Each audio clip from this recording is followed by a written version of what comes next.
Hello students, good morning again.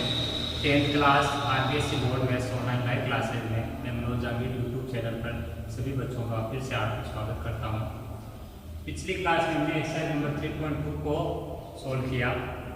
आज की इस क्लास में हम 3.3 के जो पहला जो टॉपिक है स्टार्ट होने से पहले वो है द्विघात समीकरण या वर्ग समीकरण, उसके बारे में पढ़ेंगे। सबसे पहले ये समझिए कि द्विघात समीकरण या वर्ग समीकरण क्या होती है। तो बच्चों, द्विघात समीकरण को पढ़ने के लिए सबसे पहले उसी टॉपिक को पीछे वाले में रिवाइज कीजिए एक बार। बहुपद, और कौन सा बहुपद? द्विघात बहुपद। द्विघात बहुपद का मानक रूप आपको मैंने बताया था कि किसी द्विघात बहुपद का जो मानक रूप होता है आपका वो क्या होता है? वो होता है आपका f(x) बराबर ax square plus bx plus c और a is not equal to 0। ये आपके द्विघात बहुपद का क्या कहलाता है? मानक रूप कहलाता है। क्लियर है? मानक रूप का मतलब है कि घातों को घटते हुए क्रम में व्यवस्थित करना उस बहुपद को। मेन इंपॉर्टेंट है उसमें घातों को घटते हुए क्रम में लिखना और उसमें उच्चतम घात कितनी हो? 2, तभी वो आपका द्विघात बहुपद होगा और मानक रूप होगा। अब ये जो द्विघात बहुपद है इसको मैं वापस क्यों बोल रहा हूँ? तो इसका बोलने का रीजन ये है कि अगर द्विघात बहुपद है f(x) = x² + bx + c, इसमें यदि अपन क्या मान ले कि f(x) = 0, क्या मान ले? f(x) = 0, तो ax² + bx + c भी क्या हो जाएगा? 0 के बराबर हो जाएगा। तो f(x) = अगर 0 अगर बहुपद को अपन कर दे, यानी द्विघात बहुपद का मान जो है वो f(x) = 0 कर दे, तो वो जो नया रूप बनता है वो आपको क्या कहलाता है? द्विघात समीकरण। क्या कहलाता है? द्विघात समीकरण। यहाँ a b c वही वापस की वास्तविक संख्याएं हैं और a का मान क्या नहीं हो सकता? 0 नहीं हो सकता। और इसमें घातों को घटते हुए क्रम में लिखने का मतलब है ये मानक द्विघात समीकरण है। मानक द्विघात समीकरण। अब ध्यान रखिए कि जो बहुपद होते हैं उसमें आप द्विघात है तो उसके शून्य बोलते हो। आप क्या बोलते हो? बहुपद है उसके लिए शून्य बोलते हो, यानी बहुपद के द्विघात है तो 2 शून्य है। लेकिन वही अगर हम द्विघात समीकरण या वर्ग समीकरण कहने का कारण इसका ये है कि इसमें उच्चतम घात कितनी है? 2। वर्ग का मतलब है जिसमें घात 2 तो इसको वर्ग समीकरण कहते हैं। और इसमें आपके शून्य में बोल के समीकरण के लिए हम क्या बोलेंगे? मूल या हल। समीकरण के लिए जो 2 उसके उत्तर आएंगे, जैसे शून्य के रूप में जो उत्तर आते हैं वो बहुपद के लिए बोला जाता है। तो समीकरण द्विघात समीकरण के लिए अगर उत्तर आएगा तो उसको क्या बोला जाएगा? मूल या हल। उसको शून्य में ही बोला जाएगा। ये ध्यान रखिए। इसके बाद में हम द्विघात जो बहुपद है द्विघात जो समीकरण है उसके हल करने की विधियों के बारे में पढ़ेंगे। पहले आपको थोड़ा सा नोट करना है द्विघात समीकरण क्या होती है। तो हेडिंग है हमारी आज द्विघात समीकरण या वर्ग समीकरण। द्विघात समीकरण जिसको क्या कहा जाता है? वर्ग समीकरण।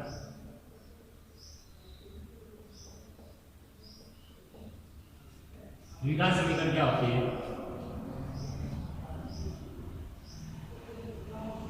एक ऐसी समीकरण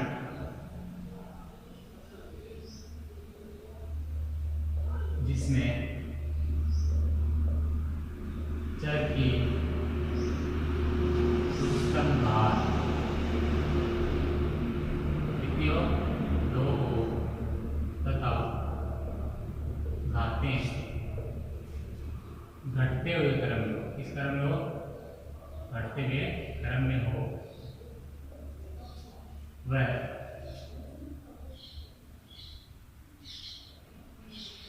दायां पक्ष का मान 0 हो। दाएं पक्ष का मान क्या हो? 0 हो।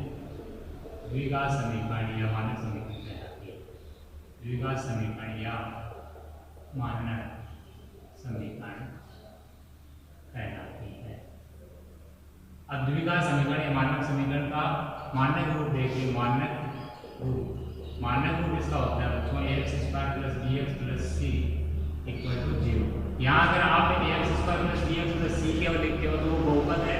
तो कौन सा बहुपद है? द्विघात। लेकिन अगर =0 कर देते हो तो वो क्या बन जाती है? फिर समीकरण बन जाती है। कौन सी? द्विघात। यहाँ a b c किससे बिलोंग करते हैं? वास्तविक संख्याओं से।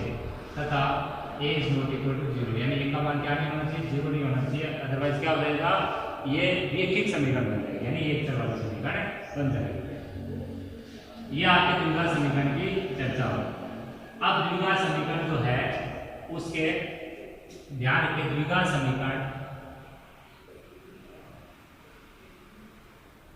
समीकरण जिस चर राशि के मान के लिए द्विघात समीकरण जिस चर राशि मान के लिए संतुष्ट होती है वह मान द्विघात समीकरण के क्या कहलाते हैं बच्चों? मूल या हल कहलाते हैं। किसी भी द्विघात समीकरण है वो अगर जिस वास्तविक संख्या के मान के लिए संतुष्ट होती है, जैसे x बराबर 2 रखने पर और x बराबर -1 रखने पर अगर इसका मान है तो बराबर 0 बन जाता है, तो आप कह सकते हो x बराबर 2 और x बराबर -1 की समीकरण की क्या है? मूल या हल। द्विघात समीकरण के सदैव 2 मूल होते हैं। कितने मूल होते हैं? 2 मूल होते हैं। तो यह आपके द्विघात समीकरण के बारे में चर्चा हुई। अब हम द्विघात समीकरणों को हल याद करने की विधियों के बारे में पढ़ेंगे। क्या पढ़ेंगे? द्विघात समीकरण को हल याद करने की या हल करने की विधियां। द्विघात समीकरण को हल करने की दरअसल आपके यहाँ पर अभी 10th क्लास में 3 विधियां आपको देखने को मिलेगी। पहली विधि है गुणनखंड विधि। कौन सी विधि है बच्चों? गुणनखंड विधि। अगली जो विधि है वो पूर्ण वर्ग बनाने की विधि है, और तीसरी जो विधि है वो आपका सिद्धाचार्य सूत्र, उससे हल करते हैं। सिद्धाचार्य सूत्र को द्विघाती सूत्र भी कहा जाता है, ये ध्यान रखिए। तो अब हम यहाँ पर हेडिंग लिखेंगे द्विघात समीकरण को हल करने की विधियां। द्विघात समीकरण को हल करने की विधियां।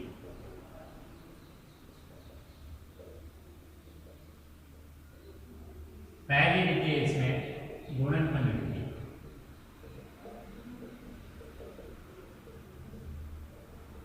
दो नंबर है आपकी पूर्ण वर्ग विधि, पूर्ण वर्ग बनाने की विधि।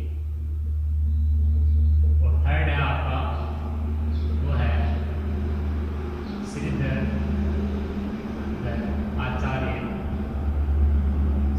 आचार्य सूत्र, या इसी को दूसरा नाम कहते हैं हम द्विघाती सूत्र। ये 3 विधियां आपके यहाँ पर द्विघात समीकरण को हल करने के लिए बनाई गई है। अब हम सबसे पहले पढ़ेंगे, 1 नंबर है वो गुणनखंड विधि है। तो सबसे पहला है हमारा गुणनखंड विधि।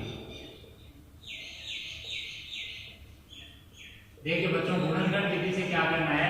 जैसे हमने द्विघात बहुपद है उसके गुणनखंड किए। गुणनखंड किसके पद के करने? तो अक्ष का गुणा का पद है उसी के गुणनखंड करने। कितने टुकड़े करने? उसके 2 टुकड़े। तो यहाँ पर गुणनखंड विधि में आपको क्या करना है? जो द्विघात बहुपद के हल करने में करते थे काम, वही द्विघात समीकरण में करेंगे। अक्ष का गुणा का या जो चर राशि है आपके उसके गुणा का जो भी पद होगा उसके 2 टुकड़े करेंगे या 2 हिस्से करेंगे, और 2 हिस्से करते ही वो जो मानक द्विघात बहुपद होगा वो कितने पदों में कन्वर्ट हो जाएगा? 4 में। फिर शुरू के 2 आखिर के 2 में कॉमन लेंगे, फिर वापस एक बार कॉमन लेंगे, और कितने गुणनखंड बनेंगे? 2। दोनों गुणनखंड को किसके बराबर बिठाना है? 0 के बराबर। बारी बारी से दोनों को क्या बिठाना है? 0 के बराबर। और कितने मूल या हल निकालने? 2 मूल या हल निकालने। इसको एक एग्जाम्पल से हम देखकर समझते हैं। तो उदाहरण है हमारा बुक का उदाहरण नंबर 7 है गुणनखंड विधि से द्विघात समीकरण x² - 3x - 10 बराबर 0 के मूल ज्ञात करें। मूल ज्ञात करना आपको किस विधि से? x² - 3x - 10 बराबर 0 के मूल ज्ञात करना है किस विधि से बच्चों? गुणनखंड विधि से। तो यहाँ पर समझिए आगे, गुणनखंड विधि से जब आपको मूल ज्ञात करना है तो जो मध्य वाला पद है यानी इसका 2 जो गुना आता है उसके कितने टुकड़े करने? 2 टुकड़े करने। तो सबसे पहले आपको क्या करना है? यहाँ लिखना है कि दिया गया है x square minus 3x minus 10 बराबर कितना 0। अब आपको यहाँ पर जो टुकड़े करने हैं वो बीच वाले पद के करने हैं, यानी एक को मान को s लिखना है, एक को p लिखना है। p का मतलब होता है गुणनफल, s का मतलब होता है योग, योग किसका x के गुणा का, वो कितना है -3। गुणनफल कितना 1 यहाँ पर 10 यहाँ पर, कितना हो जाएगा बच्चों 1 गुणा 10 कितना हो जाएगा 1 गुणा 10 यानी 10, 1 गुणा 10 यानी कितना 10। अब आपको दो टुकड़े जरूर करने हैं, यानी -3 है उसके करने, लेकिन चलना किसके हिसाब से p के हिसाब से चलना ही ध्यान रखिए, हमेशा s और p लिख लेने के बाद में चलना किसके हिसाब से p के हिसाब से। तो p के दो टुकड़े करने हैं और दो टुकड़े ऐसे करने हैं जिससे वो गुणा करने पर प्लस बनाएगा और जोड़ने के पहले क्या कर देंगे 3 बना देंगे। पहले आप माइनस प्लस मत देखिए, पहले ये देखिए संख्या क्या बनती है। तो अब आपको चलना है हमेशा किससे 1 से, तो आप सबसे पहले 1 लिखोगे और कॉपी में करोगे सर 1 को 10 से गुणा किया तो 10 बना, लेकिन 1 और 10 से कोई ताल्लुक नहीं है कि क्या बना दें हम 3 बना दें, कभी नहीं समझोगे। दूसरा आपको 1 के बाद अगली संख्या वो लेनी है जिसका भाग है जिसमें गुणनफल के मान में जाएगा। 2 है तो 2 का चलो 2 का 10 है तो 2 का भाग इसमें 5 बार जाएगा और 2 गुना 5 से 10 बनेगा।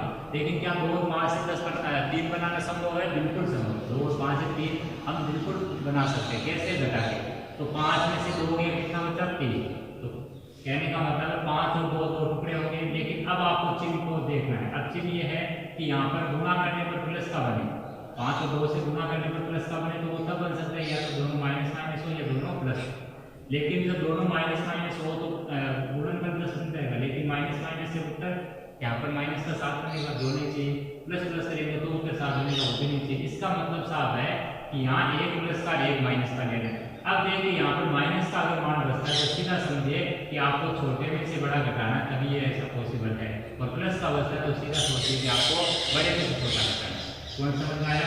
छोटे में से बड़ा कर रहे हैं तभी यहाँ पर माइनस का आता है, बड़ा प्लस आ रहा है इसका मतलब बड़े में से छोटा कर रहे हैं। तो यहाँ पर छोटा यानी 2 में से कितना घटाना है -5 बने, 2 और -5 ये इसकी क्या हो गए 2 फैक्टोरियल 2 टुकड़े हो गए, ये ध्यान रखिए।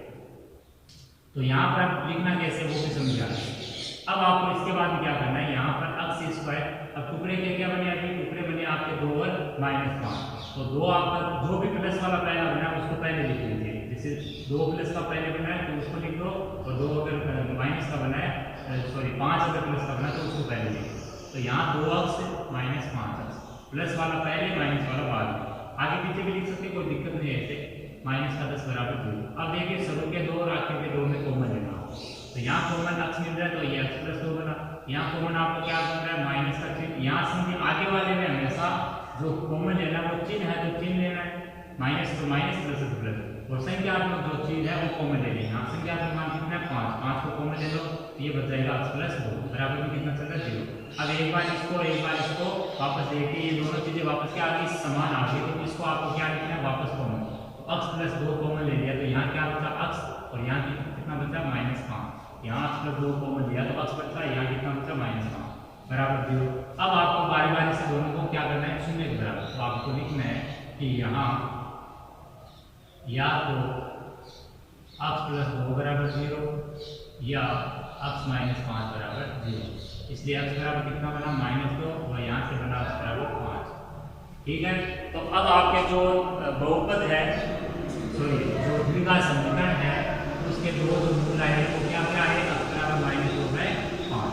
तो आपको लिखना है ये लास्ट में, आप लास्ट में लाइन हमेशा लिखोगे कि अतः दी गई द्विघात समीकरण के दो मूल क्या क्या बने x बराबर -2,5 है। इस टाइप से आपको गुणनखंड विधि से द्विघात समीकरण के क्या करने हैं टुकड़े करने मूल याद करने हैं। एक एग्जाम्पल और लेते हैं हम, ये अलग अलग टाइप के जो एग्जाम्पल आपको दिखा रखे हैं बुक में, उनको अगर आप पढ़ लेते हो तो 3 जो है आपके उसको आप आसानी से कर सकते हो। पहले आप एग्जाम्पल को अच्छे से समझे सभी को।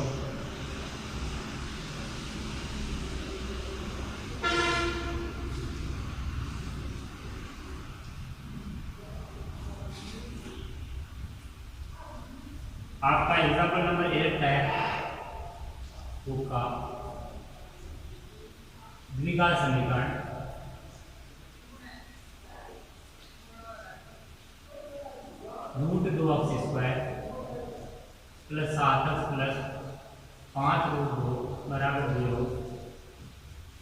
के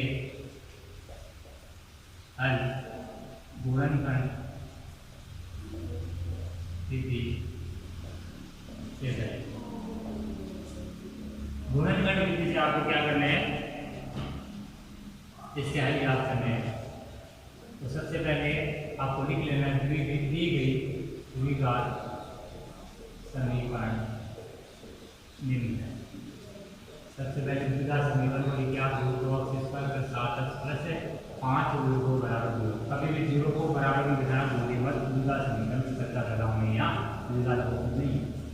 यह आपकी मानक द्विघात समीकरण ऐसा क्यों? क्योंकि इसमें घाते घटते हुए क्रम में भी है और 3 पद है। जब घाते घटते हुए क्रम में लिखी हुई है और 3 के 3 पूरे पद है, इसका मतलब वो मानक द्विघात बहुपद है या पूर्ण द्विघात बहुपद है।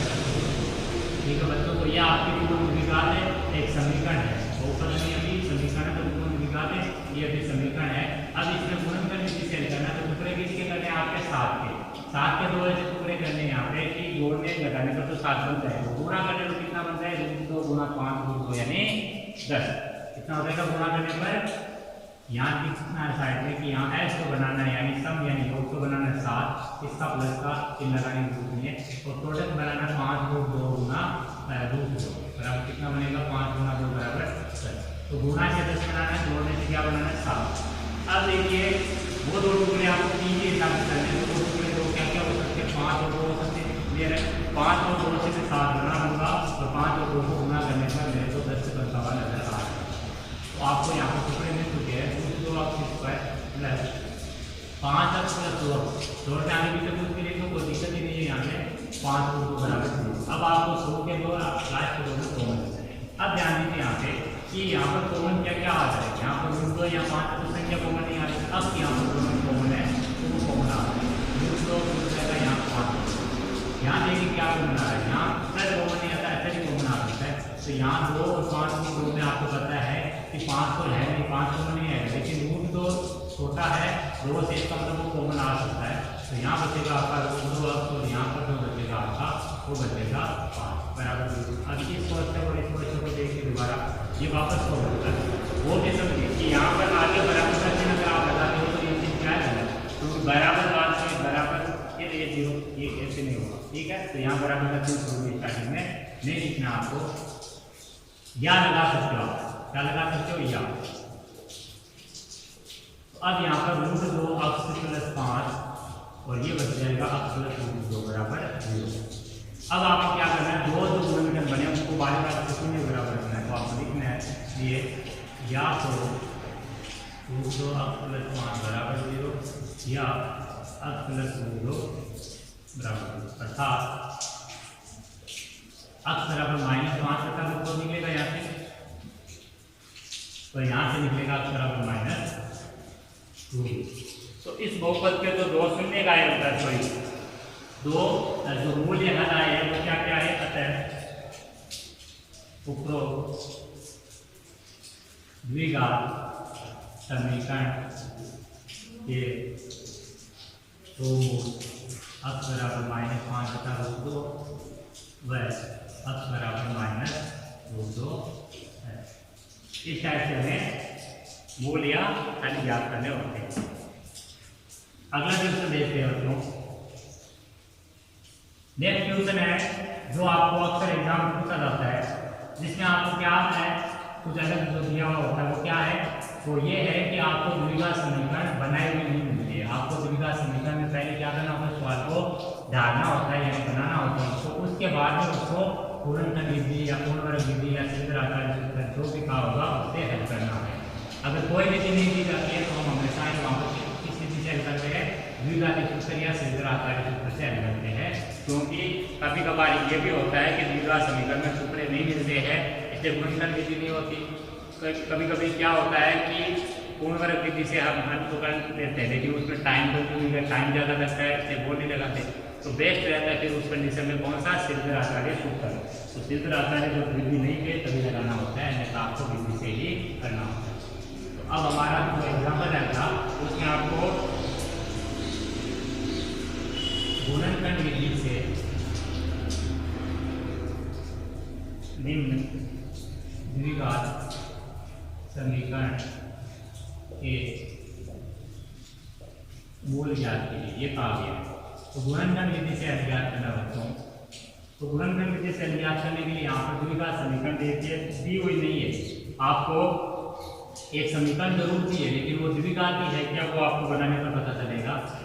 लेकिन अगले ऊपर लिखा है कि द्विघात समीकरण है, इसका मतलब ये बनेगी तो द्विघात ही, लेकिन अभी द्विघात के रूप में आपको बनाकर नहीं दिया, आपको पहले इसको द्विघात में कन्वर्ट करना होगा। अब समझिए यहाँ पर लिखा है -0 और दूसरा लिखा -3/2। इसका क्या मीनिंग है, इसका मीनिंग ये होता है सीधा सीधा कि अगर कोई चीज़ a/b के रूप में है तो उसका हर यानी जो हर जो मान है वो कभी भी 0 के बराबर नहीं हो सकता। तो यहाँ हर में कितना अक्स, तो अक्स 0 के बराबर नहीं हो सकता, तो इसमें साफ लिख दिया 0। यहाँ पर हर कितना है 2x + 3 और 0 के बराबर नहीं होगा, तो 2x + 3 जब 0 के बराबर नहीं होगा तो 2x की क्या नहीं होगा, 3 उधर जाएगा -3, वो भी 2 × -3, तो यहाँ से x निकालेंगे तो क्या आएगा -3/2। वो चीज़ यहाँ पर इसमें दिखाई दे, दूसरा यहाँ पर फ्यूजन से कोई लोग है।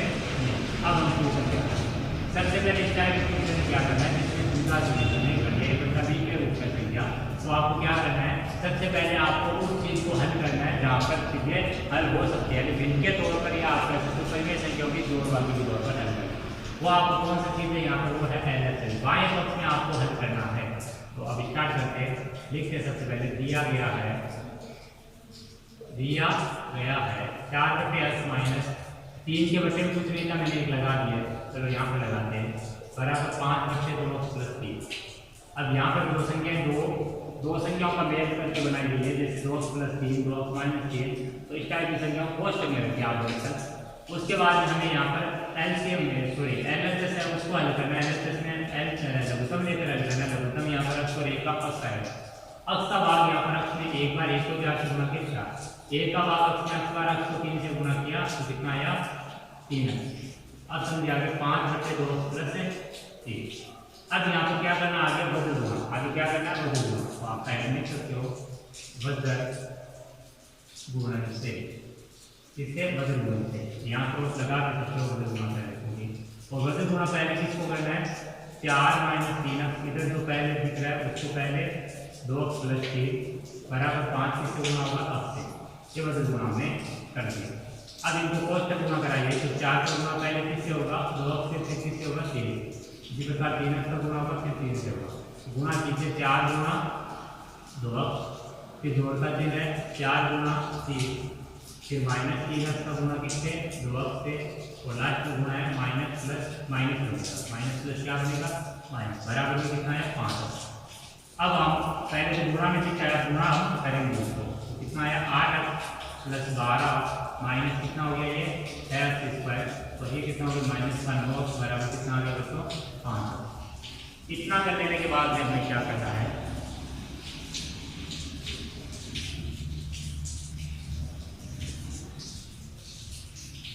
इतना कर लेने के बाद दो चीज जुड़े उसको जोड़ दे, तो 8x और -9x और 5x, इसमें आप 8x और 9x को एक साथ हल कर सकते हो, तो 8x - 9x को करीब लिख दिया मैंने, +12 - 6x², ये 4 पता ये सारे लिख दिए बराबर में 5, कोई दिक्कत नहीं यहाँ पर। 8x में से 9 जाएगा -7 बचेगा, +12 - 6x² बराबर 5, ठीक है वेरी गुड। अब आपको क्या करना है समझ आगे होता है। अब जो मेन इंपॉर्टेंट पॉइंट यहाँ पर निकल कर आता है वो ये है कि यहाँ पर जब द्विघात बनाने जाते हैं तो जो घात वाला पद है वो हमेशा कैसा रखना आपको ध्यान। और दोबारा सुनिए कि जब द्विघात बनाने जाते हैं तो अधिकतम घात यानी x² का पद है वो आपका जो मान है उसका गुणांक जो है वो कैसा होना चाहिए प्लस का, जबकि यहाँ किसका माइनस का है, तो इसको आपको प्लस का बना लेना है। इसको प्लस का बनाने के लिए आपको क्या करना होगा, चीज़ों को इधर से इधर लाना होगा। अब समझ आ गई कि अब जब इसको आप ट्रांसफर करोगे, कभी भी अगर इसको ट्रांसफर करो तो इसके साथ जो भी है जितना भी उसको सारों को उधर ही भेज जाए। इसी प्रकार अगर इसको प्लस का है और आपको क्या बनाना है द्विघात बनाना है तो बाकी चीज को इधर लाना बराबर क्या बनाना जीरो, यानी दो चीजें ध्यान रखिए कि बराबर में जीरो भी होना चाहिए और ये हमेशा धनात्मक भी होना चाहिए, आपका काम आसानी से हो जाएगा। अब समझिए आगे तो -x + 12 -6x² बराबर, इस -6x² को मैं इधर ले जाऊंगा तो 5x ये +6x² हुआ, बाकी चीज को मैंने अभी बताया उधर ही ले जाना होता है। इसका मतलब है सारी चीजें उधर चलेगी तो इधर तो कुछ नहीं अब इस चीज को आपको क्या लिखना है, माइनस रूप में लिखना है, यानी सबसे पहले सबसे बड़ी घात वाला, फिर उससे छोटी घात 5x प्लस x, फिर माइनस का 12 बराबर। अब देखिए 5x और x रूट के कितना बना देगा, 6x माइनस 12 बराबर 0। यह आपकी क्या बनी है, द्विघात। अब जब द्विघात पूरी कंप्लीट बन जाती है, माइनस रूप में बन जाती है, तो लास्ट आपको चांस लेना है वो किसका, कॉमन लेने का, कि आपके यहाँ कॉमन आ रहा है क्या, यहाँ कॉमन 6 दोनों सब में आ रहा है, तो 6 मैंने कॉमन ले लिया, ये बच गया यहाँ पर x square plus x minus 3। अब ये 6 है, इसको यहाँ पर कोई भी नहीं है, तो 6 को यहाँ पर हटा दो, या करके लिख सकते हो x square plus x minus 2 बराबर 0। आप आगे लिखो जो कि x में एक द्विघात समीकरण है, जो कि कौन से चर में, x में एक द्विघात समीकरण है। द्विघात समीकरण जब आपने निकाले तो आगे यहाँ पर शुरू में क्या पूछा था आपसे शुरू में पूछा था इसके गुणनखंड विधि से मूल या हल, मूल क्या होता है, हल है, तो वो आपको अभी यहाँ पर निकालना है। वो निकालने के लिए आपको क्या करना है, इसके मूल या समीकरण गुणनखंड करने हैं। गुणनखंड में आपको यहाँ पर p कितना दिख रहा है, बच्चों p दिख रहा है 1 गुणा माइनस 2 यानी माइनस का 2, और s कितना दिख रहा है, s आपका यहाँ का भी गुणा कुछ नहीं है, तो क्या मानेंगे, तोड़ना आपको s पर, लेकिन चलना किसके साथ, वो होंगे p के साथ। p के हिसाब से माइनस 2 बनाना, तो माइनस 2 बनाने के लिए पहली संख्या 1 है, अभी माइनस का चिन्ह देके दूसरी संख्या 2, 1 गुणा 2 से 2 बनेगा, और 1 और 2 ही वो संख्या है जिससे 2 भी बन सकता है, और 1 और 2 से ही 1 बन सकता है, बाकी इसके रूप है, तो इसके रूप में 1 और 2 हो सकते हैं। अब देखना है 1 और 2 किसका बना है, माइनस का, तो जाहिर सी बात है दोनों प्लस नहीं ले सकते, क्योंकि दोनों प्लस से गुणा प्लस का होगा, दोनों माइनस नहीं ले सकते, 1 प्लस 1 माइनस जरूर ले जा सकते, तो वो लेना आपको s के हिसाब से, s प्लस का इसका मतलब बड़े में से छोटा घटाना है, यानी बड़ा प्लस का और छोटा माइनस का, और अगर ये माइनस का होता तो आपका छोटे में से बड़ा घटता, यानी 1 प्लस का 2 माइनस का। अब आपको समझना आ गया। अब यहाँ लिखते हैं x स्क्वायर, यहाँ पर आपको प्लस वाला पहले लिखना है, तो प्लस का 2 है उसको पहले, उसके आगे x चिपका दो, माइनस का 1 है उसके आगे x चिपका दो, तो 1x को आपको डायरेक्ट x कितना बराबर दिया।